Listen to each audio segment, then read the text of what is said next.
Friends, मेरा नाम साकेत मित्तल है और एज ए सॉफ्टवेयर कंसल्टेंट अभी मैं काम कर रहा हूँ। अभी लोग हम जयपुर में सेटल्ड हैं और आज बहुत अच्छी अपॉर्चुनिटी मिल रही है कि हमें इस तरह से शूट वीडियो करने का मौका मिल रहा है, तो बहुत अच्छा महसूस कर रहे हैं। मैं और मेरी वाइफ पीयूष पिछले लगभग 10 सालों से एमवे में एक्टिवली बिजनेस बिल्ड कर रहे हैं। बैकग्राउंड बताऊं तो मैंने इंजीनियरिंग किया है, उसके बाद एमसीए किया है, IIM कलकत्ता से एग्जीक्यूटिव MBA भी किया है। लेकिन हमारी सक्सेस स्टोरी में इन सब चीजों का कोई बहुत ज्यादा रोल नहीं है। जो रोल है उसके बारे में हम डिस्कस करेंगे, आपसे बात करेंगे, लेकिन उससे पहले मैं चाहूंगा कि पीयूष अपने बारे में बताएं। जी नमस्कार सभी को, मेरा नाम पीयूष है। मैंने मास्टर्स किया बॉटनी के अंदर, उसके बाद मैंने राजस्थान गवर्नमेंट के अंदर RIS लाइट्स में 6 साल काम किया और फिर उसके बाद में कुछ परिस्थितियां ऐसी बनी कि स्टेट गवर्नमेंट का जॉब था और साकेत जी जो हैं उनको अपने जॉब के सिलसिले में दिल्ली जाना हुआ, तो मैंने 2006 के अंदर 6 साल की नौकरी के उपरांत अपने जॉब से रिजाइन किया और एज ए फ्रीलांसर बहुत काम किया। 2010-11 के अंदर अपना खुद का कोचिंग सेंटर खोला और अभी हम उसको बहुत ही बखूबी चला रहे हैं। साथ ही साथ जैसे साकेत जी ने बताया, पिछले 10 साल से लगभग एक्टिवली एमवे बिजनेस को बिल्ड कर रहे हैं। तो थोड़ा सा अपना बैकग्राउंड बताएं तो बिल्कुल हम दोनों ही एकदम मीडियम मिडिल क्लास फैमिलीज के अंदर हम लोगों का जन्म हुआ, लेकिन जो है हम लोगों के सपने बहुत बड़े थे। पेरेंट्स से जो एजुकेशन मिली, जो गाइडेंस मिली, उसमें उन्होंने हमेशा यही बताया कि लाइफ में कुछ अच्छा करना है, आगे बढ़ना है तो पढ़ाई का साथ बहुत जरूरी है। तो साकेत ने भी अपना सारा का सारा स्किल जो है वो एजुकेशन में ही डेवलप किया। मैं भी एजुकेशन के अंदर ही अपना स्किल डेवलप कर रही थी। लेकिन जैसे कि साकेत बता रहे हैं कि अभी हम एमवे बिजनेस के अंदर ही हमारी लाइफ के अंदर एकदम प्रायोरिटी के अंदर सबसे टॉप पे है और इसको बहुत ही पैशनेटली बिल्ड कर रहे हैं, लेकिन इसमें हमारी पढ़ाई लिखाई का बहुत ज्यादा रोल नहीं है। तो ये बिजनेस हमारी जिंदगी में कैसे आया? इनफैक्ट जब हम लोगों की शादी हुई तो हम दोनों ही अपने अपने प्रोफेशन के अंदर बहुत खुश थे और कभी भी कुछ और अपॉर्चुनिटी देख नहीं रहे थे। हालांकि हमारे अपने ही परिवार में मेरे अपने रियल ब्रदर एंड भाभी अमृता जी एंड विवेक जी फ्रॉम बीकानेर, वो इस बिजनेस को 2000 से ही बहुत पैशनेटली बिल्ड कर रहे थे। हम लोग उन लोगों की सफलता भी देख रहे थे, एमवे के सारे रिवॉर्ड्स भी बहुत ही करीबी हम देख रहे थे कि कैसे वो हर साल जो है विदेश यात्राओं पे जा रहे हैं, बहुत अच्छा पैसा कमा रहे हैं, एक सेलिब्रिटी स्टेटस में आ गए हैं। लेकिन फिर भी कहीं ना कहीं हम लोग उनकी लाइफ से फैसिनेट होते थे, अट्रैक्ट होते थे, उनके लिए बहुत खुश होते थे, लेकिन कभी ये नहीं सोचते थे कि हमें भी इस बिजनेस को करना चाहिए या ये बिजनेस हमारे लिए भी काम कर सकता है। इसके शायद मुख्यतः 2 ही रीजन थे कि एक तो हम लोग अपने अपने करियर के अंदर काफी अच्छा ऑलरेडी परस्यू कर रहे थे। मेरा जो सपना था कि मुझे अपना कोचिंग सेंटर खोलना है, वो भगवान की दया से, माता पिता के आशीर्वाद से बहुत जल्दी पूरा हुआ। साकेत ने भी जो है वो एज ए वाइस प्रेसिडेंट अपने करियर की बहुत ही शुरुआती दिनों में शुरुआत की, तो हम लोगों को अपने अपने करियर्स के अंदर आगे बढ़ने के बहुत सारे मौके भी मिल रहे थे और बहुत ओवर एम्बिशियस भी हम लोग नहीं थे। जो कर रहे थे उससे बहुत ज्यादा संतुष्ट थे। तो एमवे बिजनेस हमारे जीवन में कैसे आ गया? इनफैक्ट मैं कहूंगी कि एमवे को हमारे जीवन में लाने का सारा श्रेय जो है वो साकेत जी को ही जाता है। तो वो ही आगे की जर्नी शेयर करेंगे कि एमवे हमारी लाइफ के अंदर कैसे आया। एक्चुअली बचपन से ही एक ही चीज पता थी कि अच्छे से पढ़ाई वढ़ाई करनी चाहिए और उसी से करियर बनता है।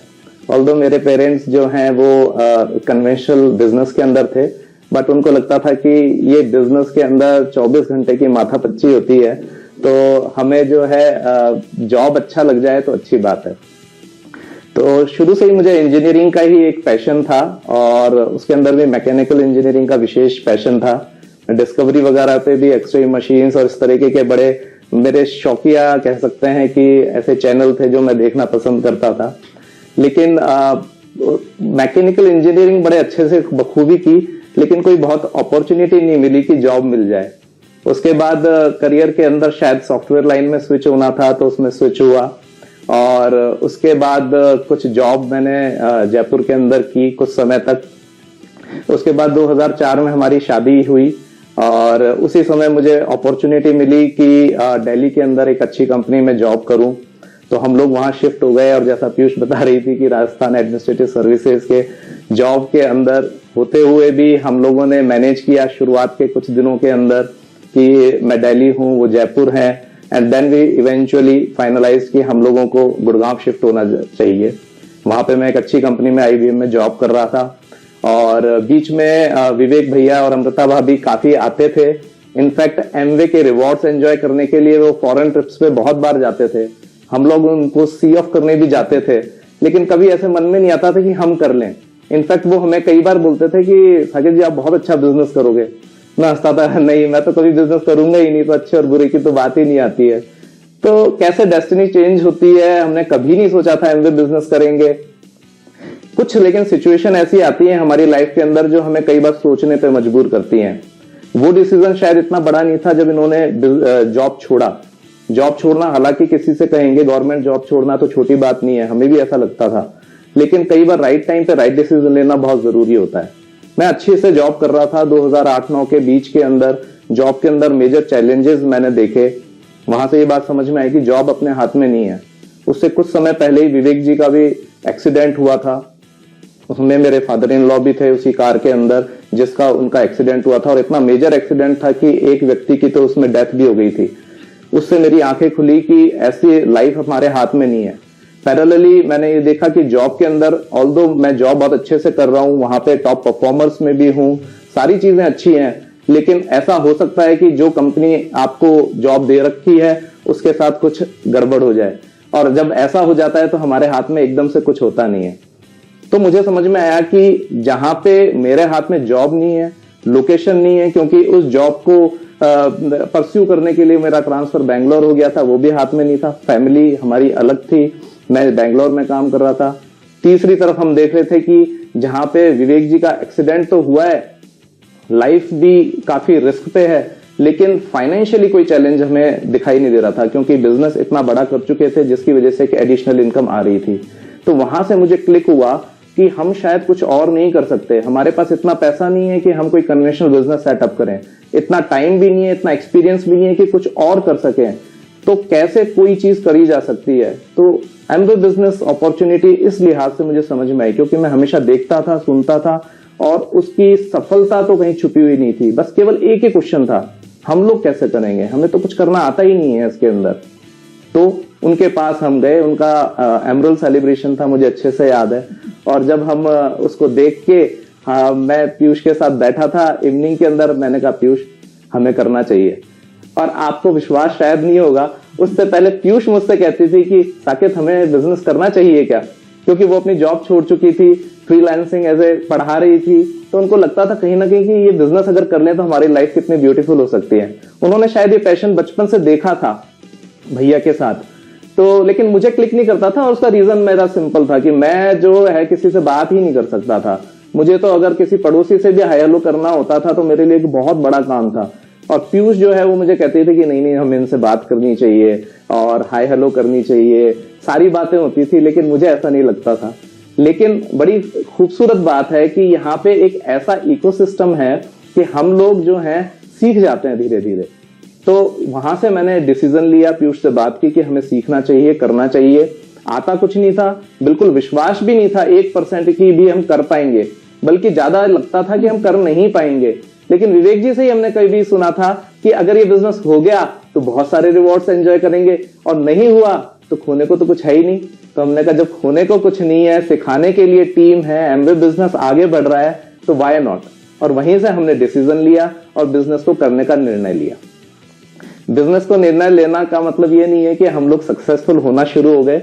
जो भी किसी बिजनेस को स्टार्ट करते टाइम चैलेंजेस आते हैं, बीच में जो चैलेंजेस आते हैं, अगेन डाउट आते हैं, ऐसा नहीं कि डिसीजन ले लिया तो वो फाइनल हो गया। एक ऑर्डिनरी पर्सन क्या देखता है कि कुछ काम किया, रिजल्ट नहीं आ रहा, चलो अपना रास्ता बदल लो।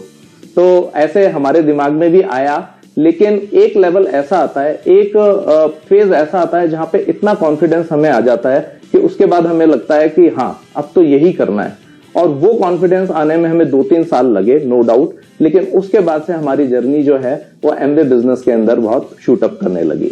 तो हमारी बिजनेस की जर्नी कैसी रही, क्या रही, कैसे हम आगे बढ़े, थोड़ा सा मैं चाहूंगा पीयूष उस पर प्रकाश डाले। बिजनेस की जर्नी जब शुरू हुई तो कई साल पहले यदि मैं बात करूं तो जिस समय हम लोगों ने बिजनेस करने का निर्णय लिया, हमारी एक बिटिया थी और अभी वो जो 16 साल की है उस समय काफी छोटी थी। हम लोग न्यूक्लियर फैमिली में रहा करते थे गुड़गांव के अंदर। हमारी फैमिली इधर इन लॉज जयपुर थे, मेरे पेरेंट्स बीकानेर थे। तो बिजनेस की जर्नी बहुत ही ज्यादा यदि पूछा जाए तो एक्साइटमेंट और कहीं ना कहीं कभी कभी डिप्रेशन, इन सबका एक मिक्स्ड सी फॉर्म के अंदर हमारी जर्नी रही। क्योंकि हम लोग बिजनेस जब शुरुआत के अंदर हमने सोचा कि हमें बिजनेस करना चाहिए, तो हम लोगों को बिजनेस करना बिल्कुल भी नहीं आता था। कहीं ना कहीं हमारा जो बिजनेस के लिए चीजें चाहिए होती हैं, एक पूरा एक एज ए लीडर आपको जो क्वालिटीज चाहिए होती हैं, वो काफी हद तक मुझे लगता है कि हम लोग लैक करते थे। और विवेक भैया, अमृता भाभी हमें 500 किलोमीटर दूर से सिखाने आते थे। तो जब वो आते थे 3-4 दिन हमारे साथ स्पेंड करते थे तो हम लोग बहुत ही, हमारे को लगता था एकदम एक्साइटमेंट से भर जाते थे। हमें लगता था बहुत आसान है ये बिजनेस, हम लोग बहुत अच्छा कर लेंगे। और फिर वो चले जाते थे तो उसके बाद में हम अपने अपने कामों के अंदर एक तो ओवर बिजी थे, तो हम जब अपने एकदम एग्जिस्टिंग जॉब्स के अंदर लग जाते थे, कोचिंग सेंटर में लग जाते थे, तो बहुत हमें बिल्कुल भूल जाते थे। जिन लोगों को स्पॉन्सर करते थे उनको संभाल भी नहीं पाते थे। बहुत सारे लोगों को बुलाते थे तो इतने सारे लोग भी नहीं आते थे। तो कहीं ना कहीं कुछ प्रोफेशनल ईगोज भी थी कि हम प्रोडक्ट्स की बात कैसे करेंगे। और शुरुआत के अंदर सीरियसली बताऊं तो बहुत कुछ समझ में नहीं आ रहा था, लेकिन साकेत जी का निर्णय जो है वो बहुत ज्यादा एक पक्का हो चुका था कि हमें इस बिजनेस को करना है। तो हमने कुछ भी खास नहीं किया, बट हम जो ऑलरेडी एमवे बिजनेस में सक्सेसफुल लोग थे उनके साथ में एसोसिएटेड होते चले गए। हम लोगों ने बहुत सारी सक्सेसफुल ऑडियो सुनी। कोई भी ऐसी अपॉर्चुनिटी जहां एमवे कोई बड़ा फंक्शन कर रहा है, इस तरीके के लीडर से हमें मिलने का मौका मिल रहा है, तो चाहे हम अकेले ही हों, लेकिन मैं और साकेत वहां पे जरूर जाने लगे। तो इस तरीके से धीमे धीमे हमारे बिजनेस के अंदर तो कोई बहुत ज्यादा ग्रोथ हमें नहीं दिखी, लेकिन कब में हमारी इंटरनल ग्रोथ होती चली गई हमें पता ही नहीं चला। और धीरे धीरे हमें एमवे बिजनेस के सारे प्रिंसिपल समझ में आने लगे, अपना फ्यूचर बहुत क्लियरली दिखने लगा। जहां हमें एक पॉइंट के ऊपर बहुत बड़ा कंफ्यूजन होता था कि टीम कहाँ से बनेगी, लोग कहाँ से आएंगे। गुड़गांव में इनफैक्ट हमारा कोई रिश्तेदार नहीं था। हम लोग, जैसे कि साकेत जी ने बताया, इतने इंट्रोवर्ट और बिल्कुल ही अलग ही तरीके के लोग थे, बहुत ज्यादा हमारा फ्रेंड सर्कल भी नहीं था। तो हमें समझ ही नहीं आता था कि हमारे पास में लोग कहाँ से आएंगे।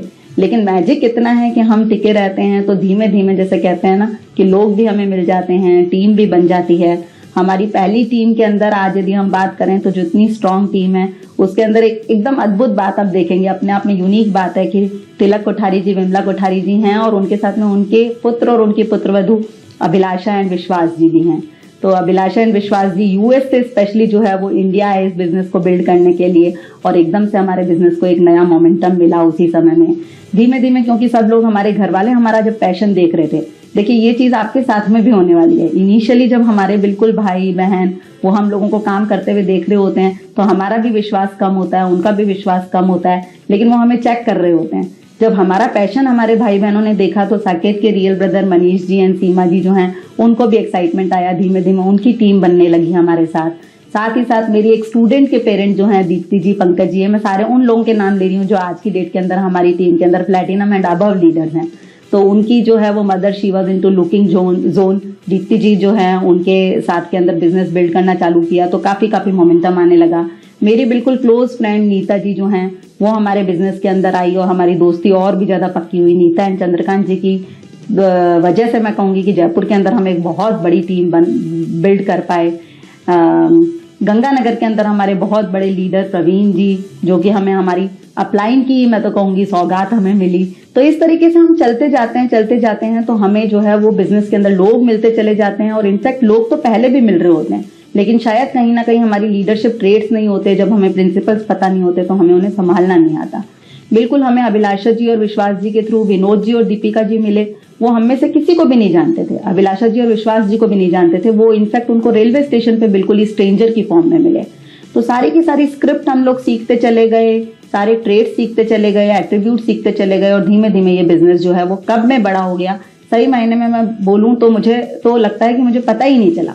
आज इस तरीके का सेलिब्रिटी स्टेटस हम लोग जो है आप लोगों के सामने बात कर पा रहे हैं, अपनी सारी स्टोरी बना पा रहे हैं, बता पा रहे हैं। तो ये एक नॉर्मल सी स्टोरी जो चालू हुई थी कुछ साल पहले, वो कब में सक्सेस स्टोरी के अंदर तब्दील हो गई कुछ पता ही नहीं चला। बट की फैक्टर इसके अंदर जो है वो शायद एसोसिएशन ही है। एमवे के अंदर इतनी ट्रेनिंग्स को हम बहुत ही शिद्दत के साथ में अटेंड करते थे। थोड़ा सा चैलेंज होता था, बच्चा छोटा है, न्यूक्लियर फैमिली है, कोचिंग सेंटर बहुत डिमांडिंग है, साकेत की जॉब बहुत डिमांडिंग हुआ करती थी क्योंकि डे नाइट शिफ्ट चलती थी, तो कभी कोई सोने का समय नहीं होता था, उठने का समय नहीं होता था। लेकिन बात समझ में आ चुकी थी कि एमबे के ट्रेनिंग प्रोग्राम्स, प्रोडक्ट की नॉलेज है ना, सारी की सारी चीजें बहुत जरूरी हैं। तो एफर्ट लगा के जाते थे टीम के साथ में। समय की बहुत कमी होती थी, गुड़गांव जैसी बड़ी शहर के अंदर जो है आने जाने में बहुत समय लगा करता था। बट सीरियसली स्पीकिंग ये सब कोई चैलेंजेस नहीं है। जब हमारा विजन क्लियर है, हमारा गोल क्लियर है, तो सब चैलेंजेस बहुत छोटे चैलेंजेस हो गए और धीमे धीमे जो है वो सफलता बड़ी होती चली गई।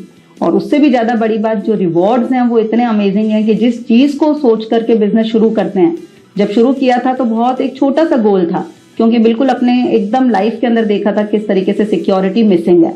आज अपनी अपनी लाइफ के अंदर सो कॉल्ड इतने वाइट कॉलर जॉब्स को करते हुए भी आपके पास में कोई सिक्योरिटी नहीं है।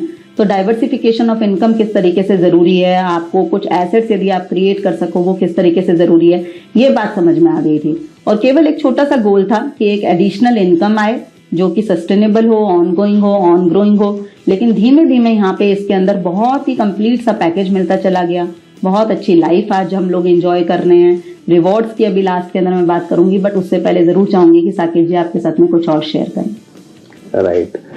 तो जैसा कि पीयूष ने बताया कि एक बहुत छोटे से गोल से हमने स्टार्ट किया था और उस समय हमें ये समझ में आया कि 50-60 हजार रुपए फाउंडर प्लेटिनम पे आते थे, तो फाउंडर प्लेटिनम कर लेंगे हम तो, और उसके बाद जो है बाकी सारी चीजें चलती रहेंगी।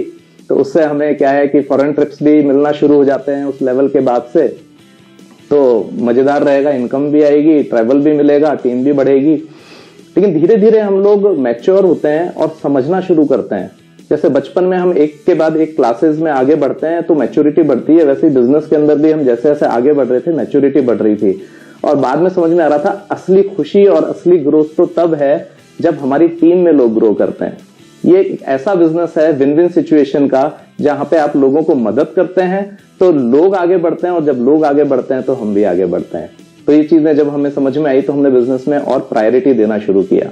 बिल्कुल सही बात है कि टाइम बहुत मिसमैनेज टाइप का होता था, क्योंकि ऐसा कोई आवर नहीं होता था 24 घंटे के अंदर जिसमें मैंने कभी काम नहीं किया हो सकता है सुबह 9 से शाम को 6 तक किया हो, या शाम को 6 से रात को 12, 2, 3 बजे, या रात को 2-3 बजे उठ के कभी काम किया, वीकेंड्स पे काम किया, क्योंकि जॉब की डिमांड ऐसी थी।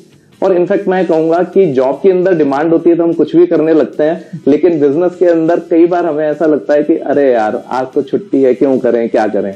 तो जॉब की डिमांड के लिए हम लोग कुछ भी करते हैं। अगर वो सीरियसनेस हम बिजनेस के लिए करने लग जाते हैं तो मैं कह रहा हूं वो भी क्या 10% भी सीरियसनेस उसके अंदर आती है, लेकिन प्रायोरिटी आती है तो बिजनेस की ग्रोथ जबरदस्त होती है। तो जैसा पीयूष ने कहा कि हम शुरू के अंदर बिजनेस शायद ग्रो नहीं कर रहा था, लेकिन हम लोग ग्रो कर रहे थे, चीजें देख रहे थे, सीख रहे थे, पढ़ रहे थे, सुन रहे थे। प्रोडक्ट्स के एक्सपीरियंस इतने जबरदस्त हो रहे थे जिससे कॉन्फिडेंस बहुत ज्यादा बढ़ रहा था।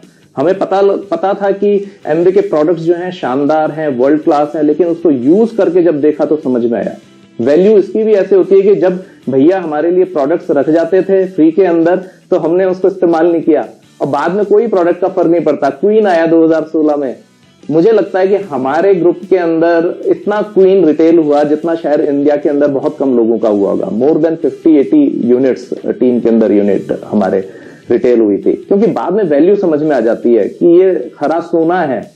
तो धीरे धीरे बिजनेस के अंदर हमारे ग्रोथ आने लगी, और उसके अंदर हम लोगों ने ये सीखा कि कैसे टीम बिल्ड की जाती है।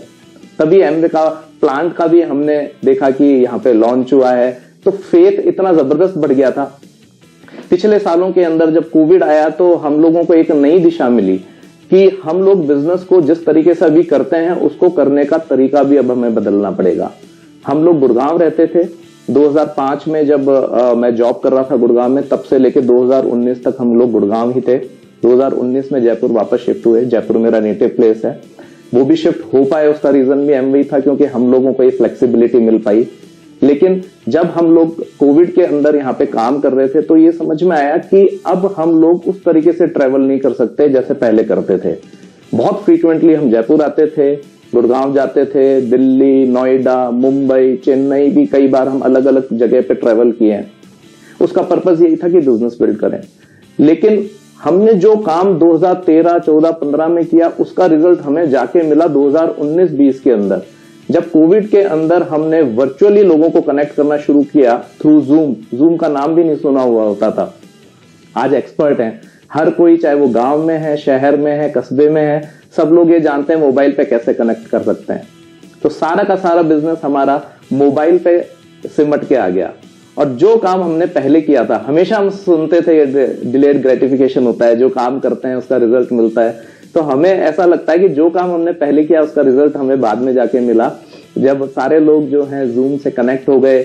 और उसी दौरान हम लोगों ने वो सब किया जो कि हमने इतने सालों में इतनी सारी पिन्स चेंज नहीं की थी। हम लोग फाउंडर प्लेटिनम थे, इसी कोविड के दौरान सफायर हुए, और उसी के दौरान हम लोग एमरल्ड भी हुए। तो एकदम से इतना जबरदस्त मोमेंटम जनरेट हो गया। और फिर अभी हम जिन चीजों के ऊपर बात करते हैं एमवे बिजनेस में, वही सारी चीजें इस समय की रिक्वायरमेंट है। Everyone is looking for additional source of income. सबको हेल्थ एंड वेलनेस चाहिए, कोई भी डॉक्टर के पास नहीं जाना चाहता, ऐसे सप्लीमेंट्स लेना चाहता है जो कि ऑर्गेनिक हो। तो ये सारी चीजें हम लोगों ने सीखी और सिखाना शुरू की। एमवे ने भी ऑनलाइन प्लेटफॉर्म में इतने जबरदस्त तरीके से एंट्री की कि सारी की सारी ट्रेनिंग ऑनलाइन, जिसके लिए हम कई बार छुट्टी लेते थे, ऑफिस में बहाना मारते थे, लोगों को तैयार करते थे, मोटिवेट करते थे उनको भी इस चीज के लिए कि शायद कुछ बहाना करके या किसी तरीके से हमारे सेशंस को अटेंड कर लें ताकि नॉलेज मिले, और नॉलेज ही पावर है जिससे आगे बिजनेस बढ़ेगा। वो सारी की सारी बाधाएं खत्म हो गई। सब लोग घर बैठ के ट्रेनिंग को ले सकते हैं, ना सिर्फ ले सकते हैं, उसको शेयर कर सकते हैं। बहुत सारी चीजें ऐसी होती थी जो एक बार छूट गई तो छूट गई। अभी बहुत सारी चीजें हमारे पास रिकॉर्डेड मीडिया के ऊपर, यूट्यूब के ऊपर अवेलेबल होती हैं। तो ये सारी चीजों ने हमें बहुत ज्यादा तेजी से आगे बढ़ाया, और जो ड्रीम कम ट्रू वाली बात होती है वो हुई। हम लोग एक डिसीजन और ले पाए। डिसीजन आसान कोई भी नहीं होता।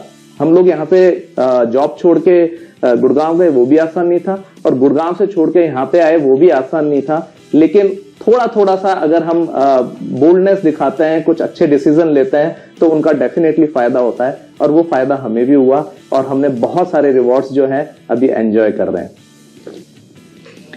रिवॉर्ड्स की बात करें तो मैं जैसे पहले भी बता रही हूँ, जो सोच करके आए थे उसकी तुलना में बात करें तो बहुत ही मल्टीपल रिवॉर्ड्स आज हम लोग एंजॉय कर रहे हैं, है ना। एसेट्स क्रिएशन की हम बात कर रहे थे, आज नेटवर्क को अपने देखते हैं तो हर हालत के अंदर वो हमारा सबसे बड़ा एसेट है, हमारी टीम। पूरा का पूरी टीम से, हमारी अपलाइन मेंटोर से, सबसे कंट्री मेंटोर से इतना हम लोगों को रिस्पेक्ट मिलता है, इतना जो हम लोग प्यार उनसे जो है अर्न कर पा रहे हैं। पूरी टीम के लोगों की लाइफ के अंदर, उनके सपनों के अंदर हमें शरीक होने का मौका मिला है। तो एवरी सिंगल डे, जैसे मैं तो जब स्टूडेंट लाइफ में भी सोचती थी तो मुझे लगता था कि you should always be in goal, और आपको बहुत ही अपना हर एक सिंगल मिनट आपका प्रोडक्टिव हो। तो एमवे के साथ में सबसे बड़ा सेटिस्फेक्शन ये है कि आज सुबह उठते हैं तो हमारी उम्र के लोग, अदरवाइज क्या होता है कि आज बच्चे ने कितनी पढ़ाई कर ली, उसका क्या गोल रीच हुआ, और जब बच्चों का भी गोल रीच हो गया तो उसके बाद में देयर इज अ वैक्यूम। तो हम अपने आगे की लाइफ को एकदम क्लियरली जब विजुअलाइज करते हैं तो विजन एकदम क्लियर है कि बिल्कुल हम आने वाले टाइम के अंदर जो है वो इस बिजनेस को और बहुत बड़ा बनाने वाले हैं।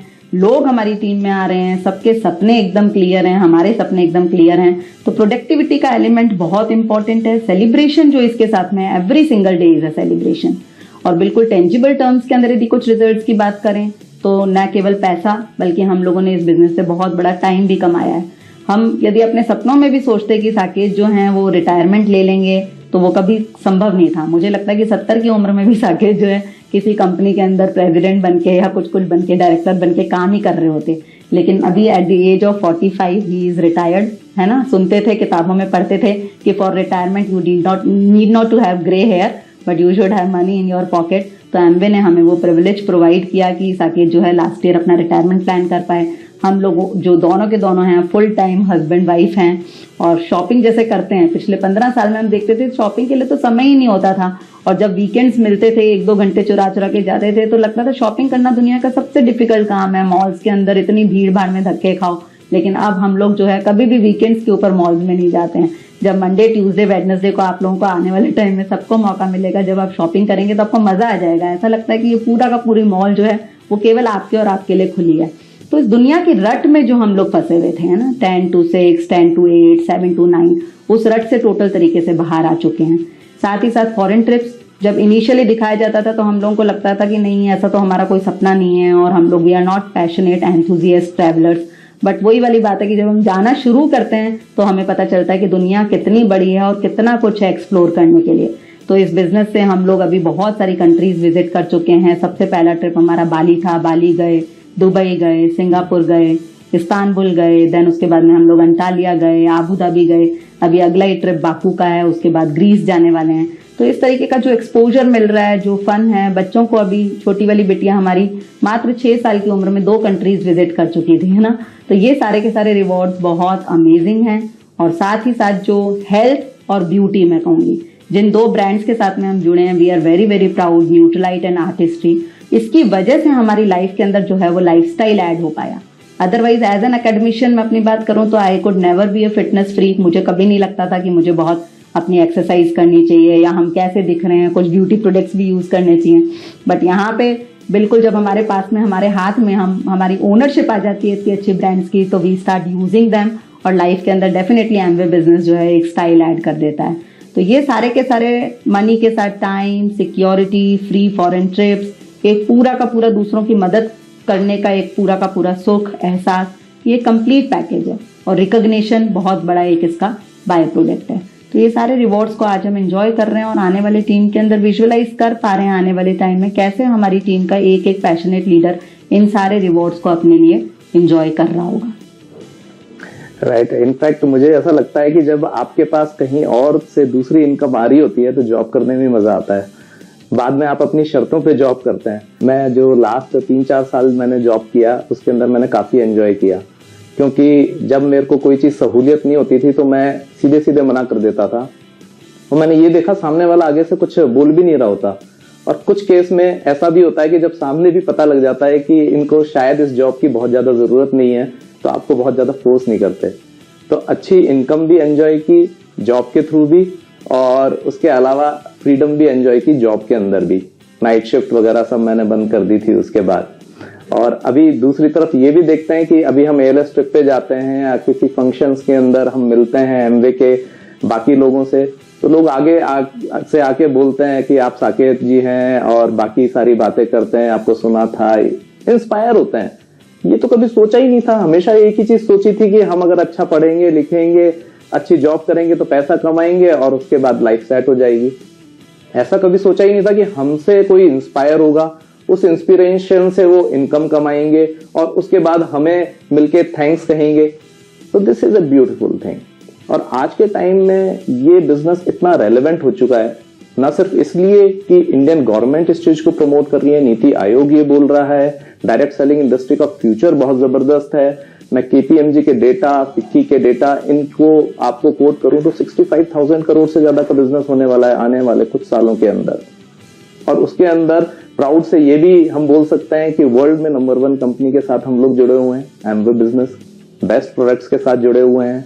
तो इतना ब्राइट फ्यूचर है हमारा और इतना आसानी से ये बिजनेस स्टार्ट हो जाता है। एक मोबाइल के ऊपर पूरा बिजनेस आ चुका है, प्लांट एमवे का यहाँ पे लग चुका है। करना क्या है, हमें नीड आइडेंटिफाई करनी है।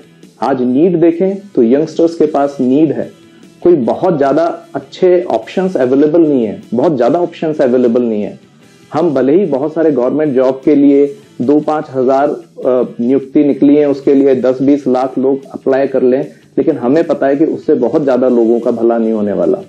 Direct selling industry, network marketing, Amway जैसा बिजनेस अगर हमारे हाथ में है तो हम जितनी मर्जी ग्रोथ ले सकते हैं।